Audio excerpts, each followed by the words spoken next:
Okay, so I want to show you how to use Adobe Spark Post on your iPad.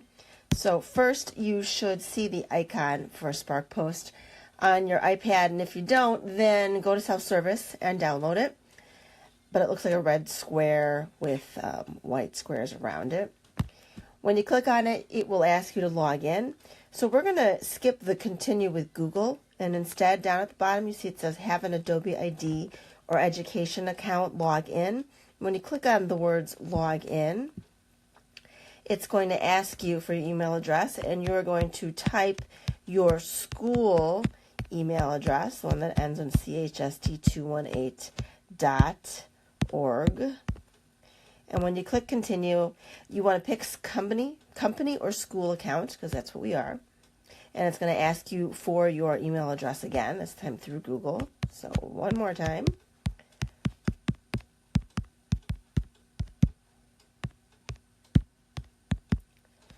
And then it's going to ask for your password. Oh, G Suite account, that's what we are. And then your password. And then click next. And then that should take you into Adobe Spark Post.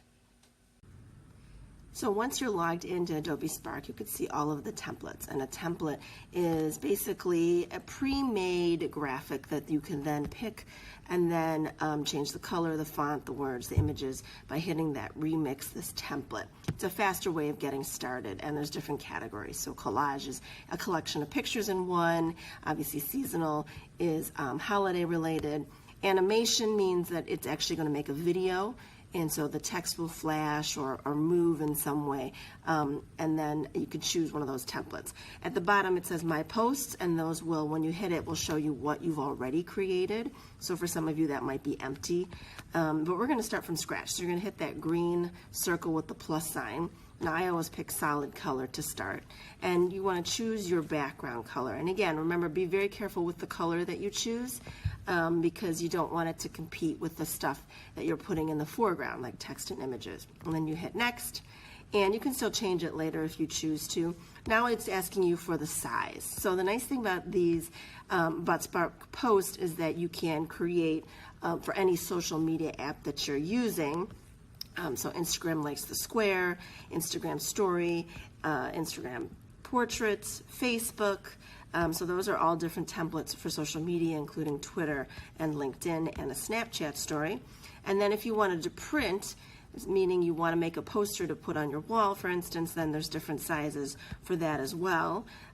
If you want to customize your social media profile, then there's cover pages and banners and headers. So the nice thing, again, is that it has it preloaded with the exact aspect ratio and resolution that those social media apps want. And then there's some standard ones. So we're going to pick square, which is a 1:1 aspect ratio. And again, you can change this later, so hit done. And anytime you click on something on your iPad, it'll allow you to change it. So then this one is telling you double tap to edit the text, and you are making one that says I am creative. So those are text. And then by clicking on it again, you can change the size quickly. So you can just drag the corners around to make the size the way you want it. Or at the bottom, you have different things. So under size, that's how we just did it by manual, but you could also just do it this way. Color obviously changes the color of the foreground and the background of that box there. And again, pick contrasting colors so it makes it super easy to read. Font, same thing. Don't pick a font that is really difficult for your audience to read. Make it simple, but interesting to look at. And shape is the size of that box in the background if you want no shape, or if you want to create it as a circle or a diamond, and then you can change the size of that as well. Let's pick a circle. Effect lets you do some outlines and shadow effects with the font, with the text. So I like that one. Adjust is how you can rotate, but you can also manually rotate, and scale is the size. We saw that already. Align is how you want it to be aligned. So if I, let me change this to be like this. So that right now it's centered in the box. If I click left align, right align, Then there's options of magic that makes it a little different there. Curved, grid, but obviously I'm going to stick with the centered. I'm going to make it a little bit bigger. Spacing is how you change the space between the letters. So this would be making my letters wider. The line makes the space between the lines that I have there. And then the shape is how big I want that shape around my words. Opacity is how bright it is. So 100% is fully, and then 0 is invisible. Well, 5% is closest to invisible. So I'm going to kind of put it right there. And then, so that's it for changing those things. If you want to do an animation, animation lets you flash your words up on the screen, so you can choose those which you like, but this will make it a video, so it's not a flat image. It will make it a video, or at least give you that option. So sometimes I don't choose animation because I just want it to be a flat image. And again, layout you can change, and if you want to change the size of the border of the whole thing, or have none, the design, you can kind of go like this and it'll automatically create a design for you, almost like a template. And if you don't like it, I'm going to hit cancel, hit add, and then now you can add, let's start with icons. An icon is just a kind of clip art image, not a picture. And let's say I want to add a paintbrush.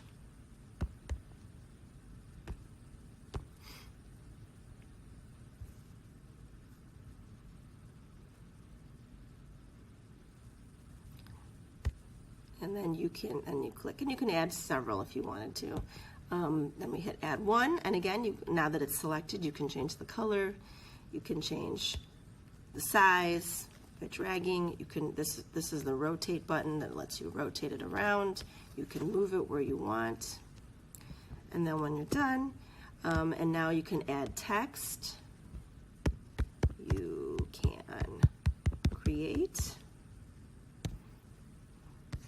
And again, same thing, I can change the size, and when I have it picked, I can do all those things, change the size and the color.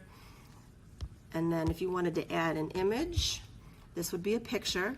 So under search free photos, it'll take you either to Pixabay or Unsplash, which are all royalty-free images. So then you can pick what you want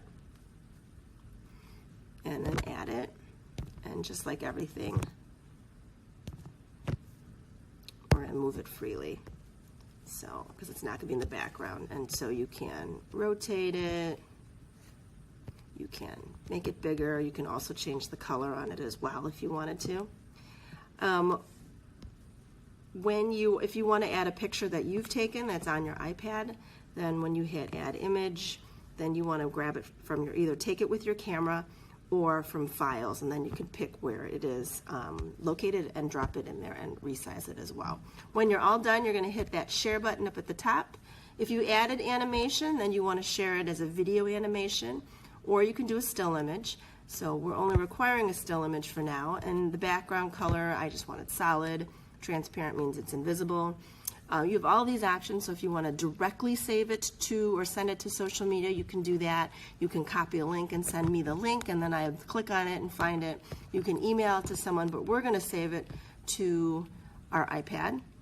It'll put it in the camera roll, so it's instantly there, and then now you can upload it to social media, Google Classroom, YouTube, or Padlet, whatever is where your source or where you want people to, your audience to see this at. That's it.